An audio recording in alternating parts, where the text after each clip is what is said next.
Hello and welcome to Truckers World for another video. Hope you guys doing okay out there. Not doing too bad myself. It is a Sunday, I'm working, as you can see, a little bit sweaty because it's quite warm today. In a big 18 tonner, sleeper cab at the back. I'll be using that very soon. That's another story. So today's video is a job review, doing class 2 work. This was a good couple of months back, but I've only just remembered I did it. For a company under the Kinaxia group. Now you might have heard of them, Kinaxia group, lots of different companies work under them. This one based near Stockport, under the name, not going to give the name, I'll give you a clue though, a little bit in Star Trek, James T. Kirk, that might help you out a little bit if you're aware of them. And I was sent there obviously by an agency, done some work, a couple of days here and there. So I'm going to try and just pick out a day, random day, and obviously give you a fair review of what it was like. Simple as that, really. Okay, before we go any further, Class 1 work. Obviously, as you guys might know if you're following me, I did pass my Class 1 test about a couple of weeks ago. So far, nothing, and I can tell you now, it is damn near impossible. It really is. But I think that goes for Class 2 as well. If you don't only just pass your Class 2 as well, you're going to struggle as well getting Class 2 work. I am going to make a video, though. I know I keep saying it, but I will do, so we'll get to that hopefully at a later time because I'm coming close. Okay, so Kinaxia Group, very well known, lots of different companies. They're all different, you know, they're not all the same. So, you know, whatever you do, whatever you think about this video, don't assume it's like that for every single company under that group. So it started at 7 o'clock. Got there, big 18-ton wagon, similar to this one, quite a high roof, sleeper cab. Decent vehicle, nothing really wrong with it. Automatic, some of those older ones you have to have a manual and they were awful to drive. All the ones there were automatic, that was a blessing. And like I say, nice clean wagon, fine, you know, nothing wrong with that. Then you go get your paperwork from the office, so you do your vehicle checks as you normally would. You get a mobile phone, a company phone. Sometimes you do your checks on a piece of paper they give you, sometimes you'll do it through the mobile phone. Fairly simple enough, self-explanatory, not too bad.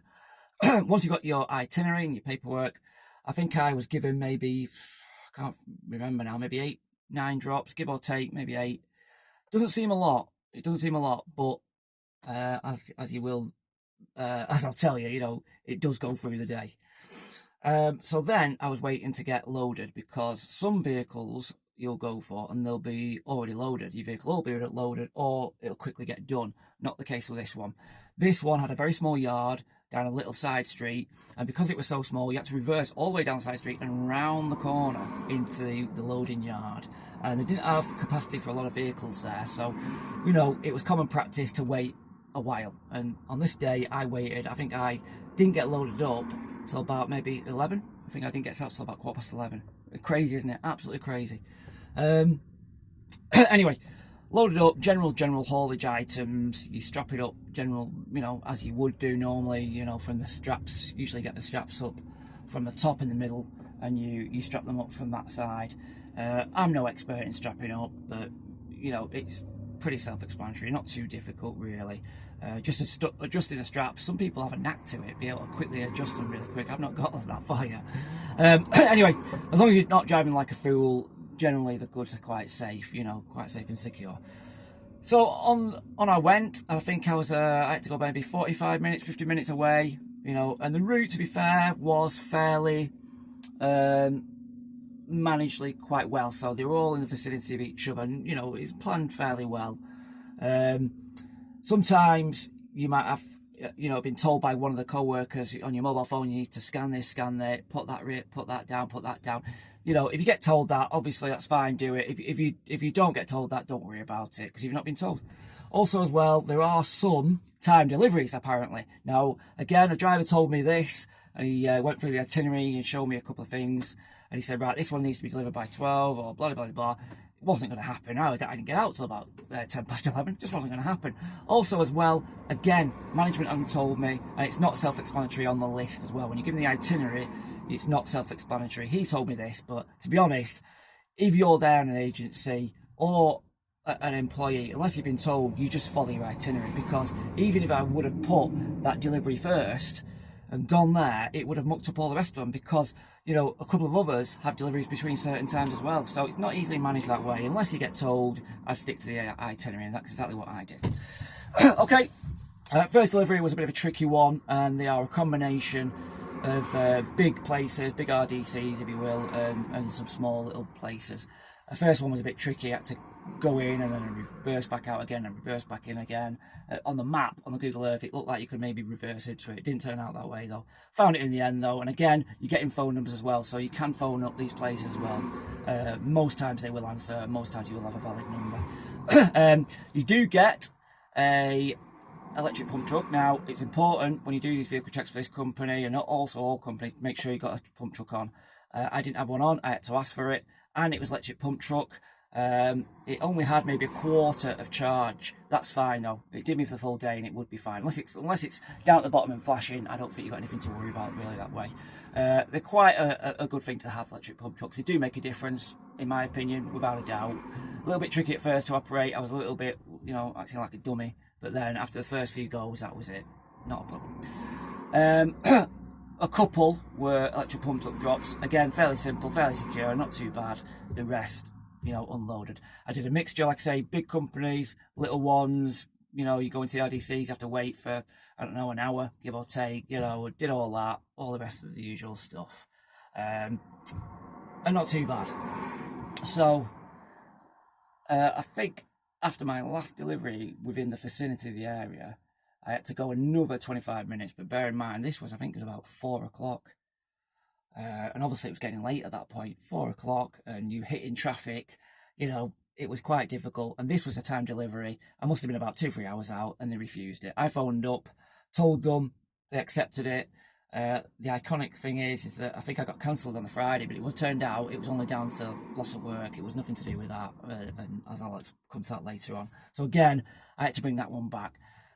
All in all, I got back to the depot, and I think that was under maybe, you're not doing a really working there, where I've just said under the Kinaxia group, under that particular James D. Kirk, hint again, you know, you're probably not going to do anything less than 10 hours. It's just not going to happen. You know, I think I did 11 hour, maybe 11 and a half hour, give or take. I got back, obviously, then you've got to wait in line to get unloaded. So you go back, get unloaded. You know, you're doing about 11 hour shift. Overtime is normal there. Now, it wasn't too bad for me. I was an agency, so I got paid quite a bit of overtime there. If you work there, I think the hourly rate may be looking about £12, I think. It's nothing major. I do think that's the absolute minimum for a Class 2 driver. Absolutely. You know, that's lower than a Sainsbury driver. You know, no disrespect, but, you know, you've got a hell of a lot more responsibility, in my opinion. But yeah, it's about that, and I don't know if they pay overtime. But again, it's a nice pretty wage at the end of it, but that's every day. You're going to be working probably about between 10 and 12 hours every single day, sometimes maybe even longer with some of them. Curtainside work, like I said, well, I don't think I did say that. Curtainside work, overall, wasn't too tiring. You do those shifts and you're not really knackered, but, you know, getting in and out, doing the curtain, you know, whacking it back up again, it does zap a little bit of energy. Overall, it wasn't too bad. Could I do that every single week, Monday to Friday? You know, 11-hour shifts under Class 2, yeah, I probably could, but, you know, ideally I wouldn't want to, but, you know, I think I could. It's not the worst, to be honest. It's really not the worst. Office staff are fine, very friendly, no problems there. And it wasn't just me bringing stuff back as well, which made me feel a lot better. At first I felt a little bit crap, thinking, oh, you know, I've worked quite fast, you know. Obviously I've had my breaks, but, you know, I've worked fairly okay. But other people were saying, yeah, this is silly, we get sent out, this sent out, I'm bringing stuff back, another guy brought stuff back, so it's just the norm, you know. And it comes down to the fact that the companies obviously want to, they want to squeeze you at the end of the day, and that's fine, you know, it's absolutely fine, you know, you get that. All I would say is, at the end of the day, what gets done, doesn't, simple as that. You don't rush, you got your own, you make sure you do your homework and all what's doing, does that. That's what I would say, and that's what I did. I worked, you know, reasonably quick. I didn't really slow down, you don't take the mickey, but I made sure I knew where I was going on Google Earth. I had to phone up a couple of places, make sure that I was safe and everybody else was, and that's what it comes down to. But I still had to bring one back. But overall, not a bad company to work for, to be fair, and they've actually since phoned me up offering me a job, because I applied for a job with them a while back, and they've since phoned me up actually applying, but I'm not in a position at the minute to go for that. But yeah, overall not too bad. Great, if you get the hours, you're going to get a fair bit of money. If you can handle those hours with family life, that's absolutely great. You might be a bit knackered by the end of the week, be ready for a break, but hey, you know, you can do it. So yeah, not too bad. So there's my review of working within the Kinaxia Logistics. Big company out there, not too bad. I quite like it. It's not, you know, worse jobs out there, and there's probably better. Hope you've found this very helpful. Like I say, I'll be putting more videos on soon, and especially with the Class 1 work, looking for that. Very, very important. Right, thanks for watching, and keep on trucking.